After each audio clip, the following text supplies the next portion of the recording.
Selamat bertemu kembali. Kali ini saya bahas tentang Santo Agustinus, uskup dan pujangga gereja. Ayah dari Santo Agustinus mendambakan supaya Agustinus yang cerdas itu kelak menjadi orang termasyhur. Maka ia mengirimnya ke sekolah-sekolah terbaik. Mula-mula di Afrika Utara, tempat kelahirannya. Kemudian di Roma dan Milano. Agustinus membaca dengan tekun segala buku ilmiah yang dapat diperolehnya. Ia mengunjungi orang cerdik, pandai, dan belajar dari mereka. Hasilnya, Agustinus menjadi mahaguru kenamaan. Sering orang-orang Roma berbondong-bondong datang hanya untuk mendengarkan kuliah dan pidatonya. Pada waktu itu, Agustinus masih kafir dan banyak sekali berbuat dosa. Dari seorang gundik, ia mendapat seorang anak yang mati muda. Agustinus menganut Manikeisme, suatu aliran keagamaan dari Persia. Tetapi hatinya bergejolak dan tidak tentram. Hatiku gelisah, rupanya belum segala sesuatu ku ketahui.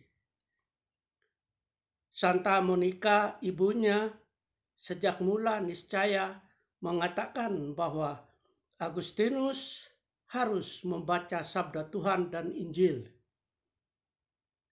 Dalam sabda Tuhan itulah terdapat lebih banyak kebijaksanaan dan kebenaran daripada dalam ilmu-ilmu duniawi.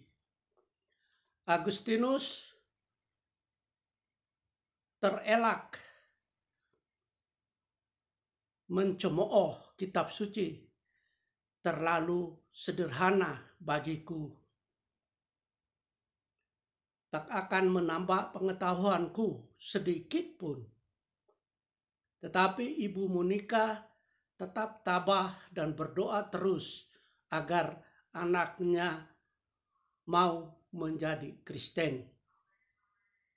Di Milano, Agustinus bertemu dengan Uskup Ambrosius, seorang bekas gubernur.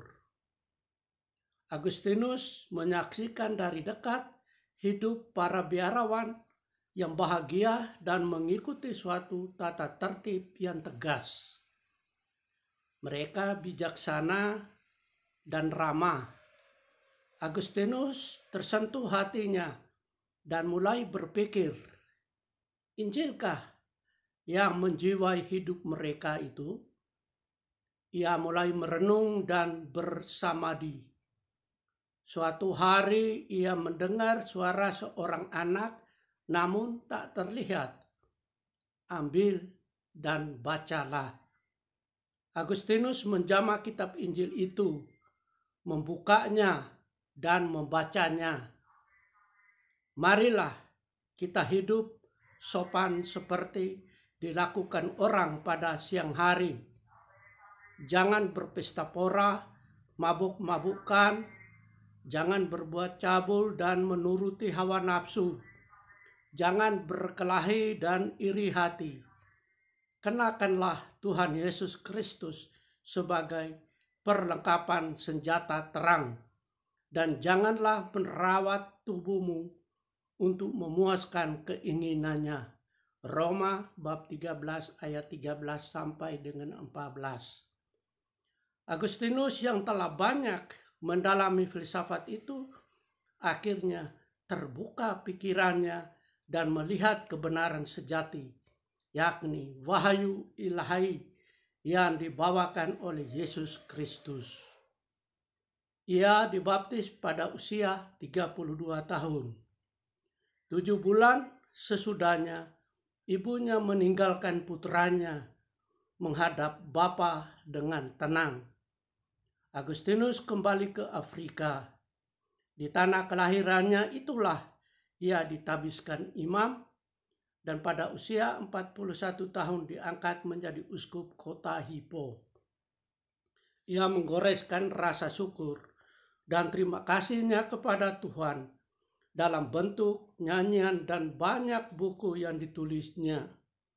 Tak terbilang jumlahnya orang berdosa yang bertobat karena membaca buku-bukunya. Demikianlah Tuhan yang Maha Baik telah mengubah seorang yang banyak berbuat dosa menjadi seorang suci yang ternama. Demikianlah Bapak, Ibu, Saudara-saudari, adik-adik sekalian yang dikasihi Tuhan, kisah tentang Santo Agustinus. Berbahagialah orang atau gereja-gereja di bawah naungan Santo Agustinus. Marilah kita meneladani Santo Agustinus. Dan saya juga, nama saya Santo Agustinus. Santo Agustinus, uskup dan pujangga gereja, putra Santa Monica, lahir tahun 354 di Tagaste, Afrika Utara. Pesta Santo Agustinus pada tanggal 28 Agustus. Terima kasih, Tuhan memberkati. Jangan lupa like, share, and subscribe.